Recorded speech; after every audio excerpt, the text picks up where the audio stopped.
how can that interpretation ever be accepted by a constitutional court? Means that you don't need consultation, you don't need concurrence.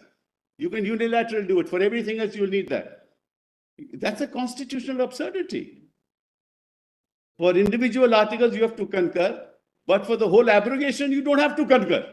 Bilateralism is at the heart of the mechanism provided by Article 370, in terms of which laws applicable in the Union of India through the Constitution of India as applicable to Jammu and Kashmir are to be applied. It is this bilateral process which allows for a process of integration that is constitutionally envisaged in Article 370 of the Constitution. And any adjustment of the relations between Jammu and Kashmir and the Union must follow this bilateral process. And last of all, even with respect to 368 of the Constitution, the process of exercise of constituent power resulting in amendment of the Constitution is also given effect through a bilateral process. Bilateralism is at the heart of the said process because you have to consult at least get agreements of at least half the members of the states. That too is a bilateral process. Nothing can happen outside there can't be a unilateral act of an executive, not even parliament. Consider this, Malas, what we're talking about, a unilateral act of the president acting on the aid and advice of Council of Ministers, not parliament. So, Malas, with respect, I say there is no silence. So that was, Malas, just our submission, Malas, on that issue.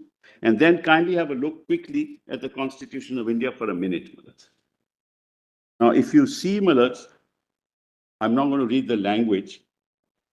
Just want to ask your lordships to notice three things. One, there are entire Article 370 has 2 colons. The rest are all semicolons.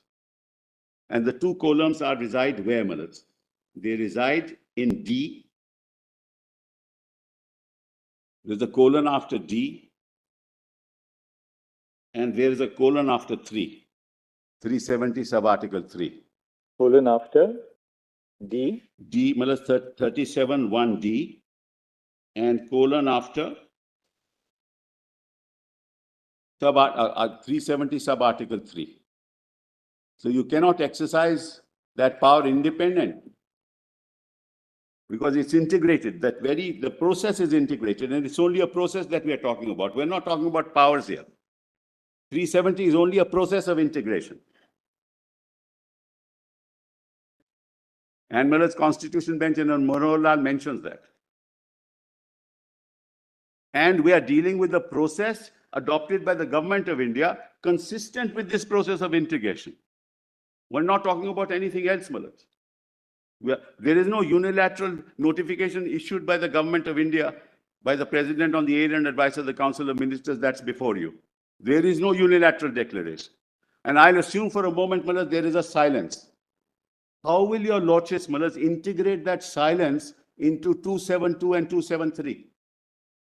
Because 272 and 273 deals with 370 sub-article 3 as it stands. You will still have to say whether 273, 272, 273 is consistent with the unilateral notification to be issued by the President, which is not there and which is not before you. It's not possible to match the two. It's not possible for you to state constitutionally, Malas, that 370 notification or under sub-article 3 will justify the action taken, which is 272 and 273, which has nothing to do with the notification. If you uphold 272 and 273, you will have to uphold it on its own terms, not on terms other than 270 sub-article 3 and the proviso, because that's what they have adopted. Even if you were to accept that argument, it's not possible for your lordships, with the greatest respect to Malas, uphold the action under 272 and 273. And so I was, Malas, that's one thing I was saying. Now kindly see, Malas, please kindly see. And kindly see the absurdity of this.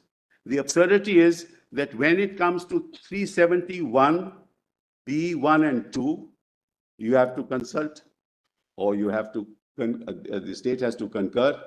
If it comes to 370, 1D, again you have to consult and or concur. When it comes to 373, you can abrogate without consultation, without concurrence. How can that interpretation ever be accepted by a constitutional court? Means that you don't need consultation, you don't need concurrence. You can unilaterally do it. For everything else, you'll need that. That's a constitutional absurdity. For individual articles, you have to concur, but for the whole abrogation, you don't have to concur. Even for a law, you have to concur, Milad. This is, I give the greatest respect, Milad, at least take the text and the context, Milad, not a pretext.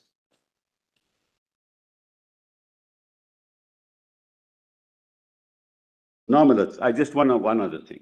If you look at Article 371, notwithstanding anything in the Constitution, starts with it. Your Article 371A, notwithstanding anything in the Constitution. And then 371A, sub-article 2, notwithstanding anything in the Constitution. Then, Millad's special provision with respect to state of Assam, notwithstanding anything in the Constitution. 371C, notwithstanding anything in the Constitution. The 368 will not apply to any provision of the Constitution in this chapter. Is that not against basic structure? If the argument is, at least I didn't argue the basic structure, but otherwise, that's also against basic structure. Why don't you set aside the entire chapter? Every provision other than one, which relates to Andhra Pradesh, starts with notwithstanding anything in the Constitution. Now, as far as Jammu Kashmir was concerned, they had an added protection, the proviso, to 368. That constitutionally means that the complete merger that we are talking about, dehors the proviso, could never be done. There could be an argument as far as other articles are concerned. You may still apply, use 368. You may argue that. To what extent it will be upheld or not is a separate issue, because in some of these articles, even treaties cannot be changed. Some of these articles have treaties, Mullah, between the government of India, which was entered into in the past, cannot be changed. So whether 368 will apply or not, we are not into this. I'm just getting you the scheme, Mullah. So, Mullah, I'm done with this.